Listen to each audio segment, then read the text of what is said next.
What's up, Trainiacs? That was the longest long run that I have done since October 29th during the race in Austin. Got in a full hour on the nose, 7.2 miles, and I want to say 11.6K, which calculates to somewhere around a 5-10 kilometer, I think about an 8:30 mile. Not fast at all, but that was like recovery, endurance run, first real long run that I've done in a couple of weeks. Haven't really done a lot of running because I was in Scottsdale, all that. But in honor of that, let's go ahead and talk about some running. Something that really changed my running game when I first got into the sport. Like, you look at me now and you might be like, ooh, you know what, Taren, you kind of look like an athlete. Still got a little bit of the pudginess here. But when I started out, I was one of those athletes that said, I'm not built for running. And I went through every injury possible. I had foot injuries, knee injuries, shin splints.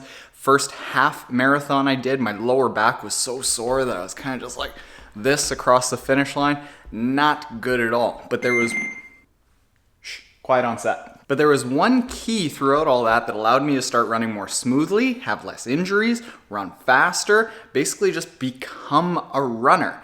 And it was so simple that I'm sure a lot of you have heard about it, but if you haven't, the secret to running is basically learning how to fall. Now let's talk about what I mean by that. A lot of people, when they first start running, they start pushing through it, like they're trying to muscle their way through running. But what you want to learn how to do when you're running is make your body do a lot of the work for you. And essentially what you're doing is you are leaning forward and having your center of gravity a little bit further forward than your hips and your feet. And what's going to happen is the same sort of thing as if you were to lean forward.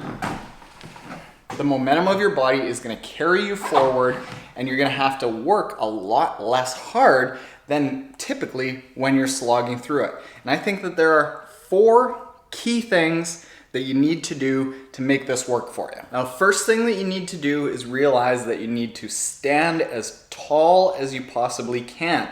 And a lot of people have the habit of kind of scrunching over, and that's part of the like pushing your way through a run. But what you want to feel is almost like there's a string on the top of your head that's pulling you forward. The second thing that you want to do as you're standing up tall is make sure that your butt is not out like that. A lot of people have a habit of just running with their butt out, just structurally, because we sit down. It's tough for a lot of people to tuck that in. So what you want to do is, as you're feeling tall and you get used to that feeling, you want to tuck your butt in. So you just do that. And then what you want to think about is called pelvic tilt. So instead of having your pelvis tilted down and your butt back, tuck it in, stand up tall, and then almost try to lift your belly button up. And that's going to create a nice straight line that as you're coming down on your body, your entire structure is taking the load. It's not like when you're here and the structure is coming down on your body that you've got a whole bunch of pressure. And what's going to happen is, because you're nice and tall from top to bottom, your skeletal system is going to end up taking a lot of the load instead of your muscles. The third thing that you need to do is you need to learn how to fall forward. This is very simple to do. Stand up nice and tall, tuck your butt in, and just fall. Do this several times, nice and slow. Stand up tall, tuck your butt in, fall forward, and then start building in, falling forward and running. And that is the feeling that you want to have pulling you forward. And then the last thing that you need to do is you need to learn how to land with your foot under your hip and not out in front of you.